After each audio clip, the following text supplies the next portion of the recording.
Hello everyone, welcome back to my channel. आज मैं बात करूंगी जो Z5 पे आई है मिसेस मूवी, उसके बारे में। अभी 1 डेढ़ महीना हो गया ऑलरेडी इस मूवी को आए हुए एंड बहुत सारे लोगों ने देख के रिव्यू कर भी दिया है। ये बात मैं मानती हूँ, समझती हूँ, लेकिन what I felt about this movie वो मैं आज आपको बताऊंगी। सबसे पहले तो मैं ये कहना चाहूँगी कि थोड़ा-सा मूवी को और बड़ा कर सकते थे। पौने 2 घंटे की मूवी है, 15-20 मिनट, आधा घंटा और बढ़ा सकते थे। मैं इसमें जो प्लस पॉइंट्स, नेगेटिव दोनों बातें बताऊँगी इस मूवी की। कि पहले मैं चलती हूँ कि जो एक एक पॉइंट जो मुझे स्टार्टिंग में लगा कि अरेंज मैरिज के लिए आप जाते हो, तो उसमें आपको क्या है कि अपने बारे में मैक्सिमम चीज़ें बताओ एंड आप इसमें एडजस्ट कर सकते हो, इसमें एडजस्ट नहीं कर सकते हो। लड़का लड़की दोनों के लिए मैं बोलती हूँ। वहाँ पे उन्होंने ये दिखाया कि जो भी मीटिंग वगैरह हुई है वो तो बताने की कोशिश कर रही है सनाया मल्होत्रा कि हाँ मेरे को ये पसंद है वो पसंद है, लेकिन लड़का बहुत ही सिंपल सा कि अच्छा आज ये खाओ, आज वो खाओ, ये ट्राई करो, वो ट्राई करो, ये उसका वो बहुत ज़्यादा इन्वॉल्वमेंट नहीं दिखा रहा है इस रिलेशनशिप में स्टार्टिंग से ही। वो ही सबसे बड़ा रेड फ्लैग होता है कि जब लड़का एंगेजमेंट और शादी के बीच का जो टाइम होता है उसमें अगर बहुत ज़्यादा इंटरेस्ट नहीं ले रहा है अपने बारे में ज़्यादा बताने में, है ना, या ज़्यादा लड़की के बारे में पूछने में, जानने में, तो वही सबसे बड़ा रेड फ्लैग है। तो वहाँ पे इस चीज़ को थोड़ा और दिखा सकते थे और अच्छे से थोड़ा एलेबरेट कर सकते थे कि ये चीज़ें मुझे पसंद है, ये चीज़ें नहीं पसंद है। मीटिंग्स इसीलिए ज़्यादा से ज़्यादा करनी चाहिए शादी से पहले, ताकि खुल के एक दूसरे को और अच्छे से जान सकें। अब जो इस मूवी में बहुत अच्छे से दिखाया है कि ये पुरुष प्रधान समाज है। मतलब हर चीज़ कंट्रोल कर रहा है उसका ससुर। Welcome to the family. अब आप हमारी बेटी हो। सनाया मल्होत्रा का मूवी में, एंड फिर उसके बाद उसका लीगेसी को फॉलो कर रहा है उसका पति। भाई पैशन तो हमारी ऋचा को भी बहुत है। अच्छा, किसका? डांसिंग का। ये सब आपने अपनी बेटी को भी सिखाया है ना बनाना आंटी? कोशिश तो पूरी की थी कि अब मतलब आप शादी इसलिए कर रहे हो कि भाई आपको वो उसका कुछ एफर्ट्स दिख ही नहीं रहे हैं लड़की के लिए। That felt so relatable to मी।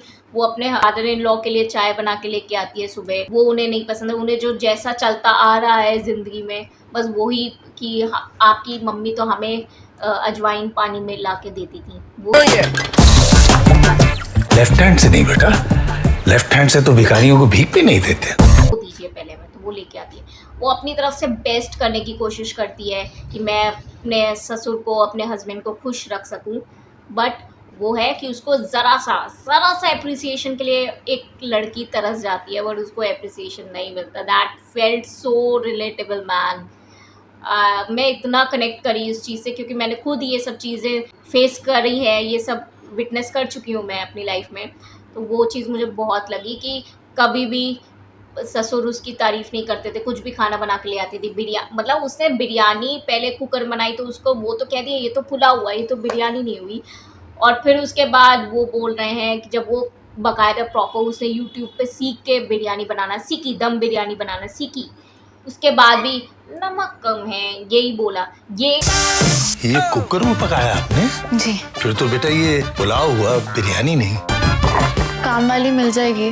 50 एक बार भी नहीं कहा कि वाह तुमने मतलब प्रयास किया नए तरीके से सीखने का। That is commendable. ऐसे कभी नहीं मिलता है ये एप्रिसिएशन, हर लड़की को कभी भी नहीं मिलता है। वो चाहे वो अपने लिए मतलब कितना भी कोशिश कर ले, वो अपने सास ससुर को खुश रखने के लिए वो अपनी बाउंड्रीज़ के बाहर जाती है लड़की कि मैं कैसे भी करके अपने सास ससुर और पति को खुश रखूँ, बट इन रिटर्न कुछ नहीं मिलता है। एंड उसका हस्बैंड वो बोलता है कि टैलेंट चाहिए मेरी मम्मी की डिशेस को बिगाड़ने के लिए। That feel so irritating man. मुझे इतना उस टाइम पे गुस्सा आया। और यही होता है, हर घर की कहानी यही है कि लड़का इसी टाइप के कुछ ना कुछ सेंटेंस बोलता है जिससे जो लड़की को चुभते हैं, वाइफ को चुभते हैं लाइफ में। एंड वो चीज़ें मुझे बहुत रिलेटेबल लगी। Network poor, wifi password A1 B2 C3 D4 E5 F6। लो जी, लग गया कनेक्शन। उम्मीदों की नई सुबह हौले से गुनगुना रही मुबारक सफर। Welcome to the family. अब आप हमारी बेटी हो। हम सफर।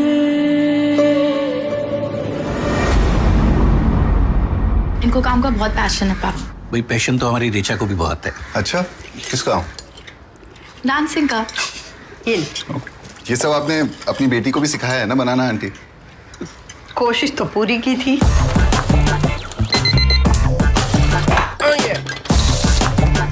लेफ्ट हैंड से नहीं बेटा, लेफ्ट हैंड से तो भिखारियों को भीख भी नहीं देते। फुलके नहीं है? रोटी नहीं, फुलके। पापा जी को तो मेरा हाथ का खाना पसंद भी नहीं है। नहीं। Why can't you be so polite to your wife? एक रिस्पेक्टफुली वे में क्यों नहीं बात कर सकते तुम अपनी वाइफ से? क्यों? मेन एजेंडा लड़कों का यही होता है कि घर में फ्री की काम वाली आएगी, झाड़ू पोछा वो करेगी और खाना वो हमारे लिए बनाएगी और सास ससुर की सेवा करेगी, उनकी हर ज़रूरतों को पूरा करेगी, तो ही वो एक अच्छी बहू है। बस उसका वहीं तक उसकी बाउंड्रीज है, वहीं तक वो रह सकती है हमारे घर में। अगर वो कुछ और सोचना चाहे, जैसे सनाया मल्होत्रा ने सोचने की कोशिश करी कि मैं टीचिंग जॉब कर लूँ, डांस टीचर बन जाऊँ, उसके लिए कुछ नहीं। मतलब आपने कुछ देखा ही नहीं कि वो डांस टीचर पहले थी या नहीं थी। अगर तुम्हें लड़की ये डांस प्रोफेशन नहीं पसंद था तो तुम्हें शादी ही नहीं करनी चाहिए थी भाई। क्यों करी तुमने शादी? उसी टाइम पे क्लियर रहो ना कि मुझे किस टाइप की वाइफ चाहिए, किस टाइप की वाइफ नहीं चाहिए। अब इंटरव्यू के लिए। जॉब के लिए तो मैंने मना किया था ना बेटा। बाद में क्यों केओस क्रिएट करना है लाइफ में, और फिर बाद में तुम उसके कैलिबर को समझ नहीं रहे हो। एक बार भी उस बंदे ने उसकी वीडियोस देखने की कोशिश नहीं करी कि वो किस टाइप का डांस करती है, कितनी टैलेंटेड है, कितनी नहीं है। That felt so pathetic man. ये क्या? पुराने वीडियो से दिवाकर। डिलीट करो इसे वरना। वरना क्या? क्या कर लोगे?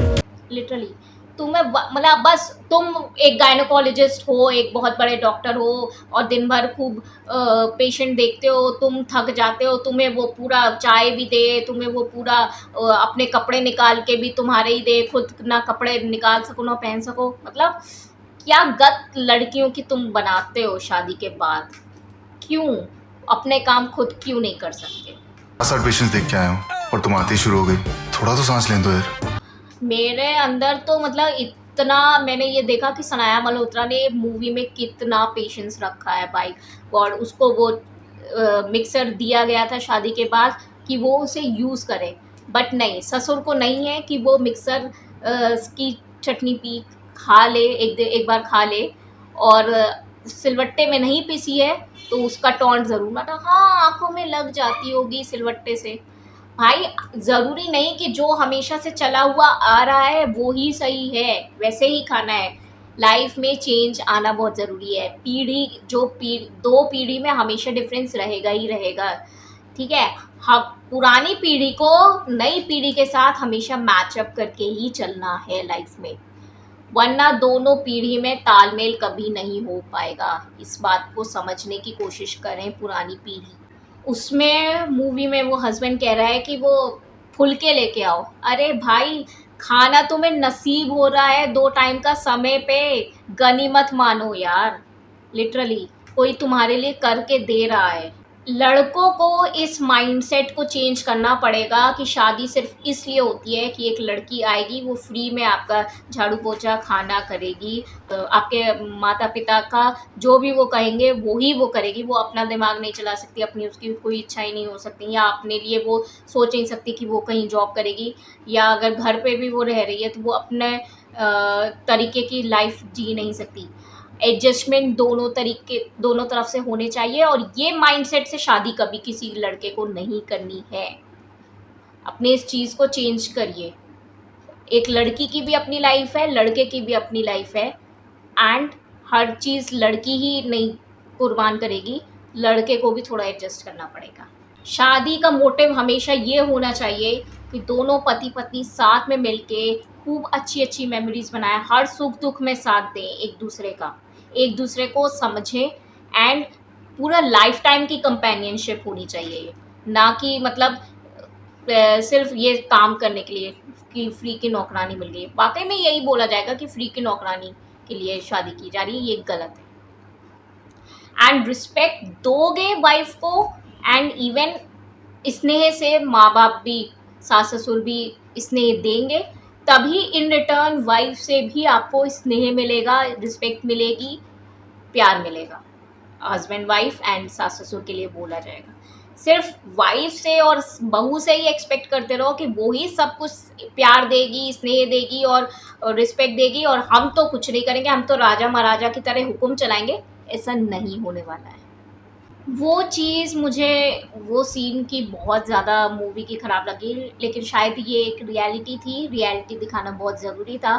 जहाँ पे वो अपने हस्बैंड के साथ सनाया मल्होत्रा जाती है अपने फ्रेंड्स के घर पे, वहाँ पे वो डिनर करते हैं और डिनर पे वो बोल जाती है कि यहाँ तो ये बहुत काम कर रहे हैं और घर पे तो बस बैठे रहते हैं, राजाओं की तरह हुक्म चलाते हैं और सारा काम मुझे ही, रुच्चू ये रुच्चू वो, ये सब कहते रहते हैं। रिच्चू गरम फुलके, रिच्चू शर्ट, रिच्चू चाय, फ्री के कुकर काम वाली जो मिल गई है। और एक तिनका तक नहीं उठाते हैं और इनको तो फ्री की बाई मिल गई है, नौकरानी मिल गई। ये जो लाइन बोली है इस पे वो नाराज़गी दिखा रहा है उसका हस्बैंड, एंड वो कह रही है कि अरे मैंने बस मजाक किया था। यहाँ पे मैं थोड़ा सा डिसएग्री फील किया कि भाई ये सच था लाइफ का, एंड वो ही सनाया मल्होत्रा ही सॉरी बोल रही है, वो बुलवा रहा है सॉरी उसका हस्बैंड। सो ये चीज़ मतलब मेरे को थोड़ा रियलिटी होगी, बहुत लड़कियों की लाइफ की रियलिटी होगी, नो डाउट, बट मैं थोड़ा सा हिल गई थी एंड डिस्कनेक्ट सा फील हुआ था कि नहीं, यहाँ पे स्टैंड लेने की बात थी, ये एक सच था, मजाक नहीं था जो तुमने बोला, वाकई में ये सच था कि वो घर में एक तिनका तक नहीं उठाता था और बस रुचू ये रुचू वो बस ऑर्डर ही देता रहता था। वहाँ पे डंके की चोट पे बोला था कि हाँ तुम तो यही करते हो, तुम तो घर में कुछ काम नहीं करते हो और हर काम मुझे नौकरानी की तरह करवाते रहते हो, तुमने मेरे लिए झाड़ू पोछा तक वाली नहीं लगा के दी, बर्तन वाली भी नहीं लगा के दी, सब काम तो मैं ही करती हूँ और समय पे करती हूँ, सब कुछ हर तरीके से खुश रखने की कोशिश मैं ही कर रही हूँ, तुम क्या कर रहे हो मेरे लिए। ये बोलना चाहिए था एंड सॉरी कहना तो भूल ही जाना चाहिए था, बल्कि उस लड़के से सॉरी बुलवाना चाहिए था कि तुम गलत हो, तुम ये सब जो बातें कर रहे हो एंड मेरी कोई वैल्यू नहीं कर रहे हो, वहाँ तुम गलत हो, मैं गलत नहीं हूँ। Now comes the last part कि जहाँ पे वो एकदम से और हिम्मत कर जाती है और इतना फ्रस्ट्रेटेड हो चुकी है, अब उसका पेशेंस लेवल ख़त्म हो चुका है। हाँ, ये चीज़ मैंने और ऑब्जर्व करी कि वो चीज़ दिख रही थी, Sanaya Malhotra nailed that character कि एक लड़की खुश नहीं है अपनी लाइफ में, वो उसके चेहरे से, वो उसके एक्सप्रेशन से वो फील हो रहा था, वो रिलेटेबल हो रहा था कि वो अपनी शादीशुदा लाइफ में बिल्कुल भी खुश नहीं है, जैसे बुझी बुझी रहने लगना, बिल्कुल कुछ अच्छा ना लगना, खुशी जैसे छिन जाना एकदम। तो वो बहुत रिलेटेबल लगा, वो मैं फ़ील कर चुकी हूँ, तो वो इतना टच किया वो सीन मेरे को, हर एक सीन के बाद वो उसका ऐसे बुझा हुआ सा चेहरा, वो लगता था कि हाँ she is not happy. And वो चीज़ भी मैंने फ़ील करी कि उसके हस्बैंड को कोई फ़र्क ही नहीं पड़ता है कि यार कि तुम अपनी लाइफ में क्या फ़ील कर रही हो, कैसे जी रही हो, I don't give a dam, वो वाला एटीट्यूड था उसके हस्बैंड का। एंड ये होता है, लिटरली होता है।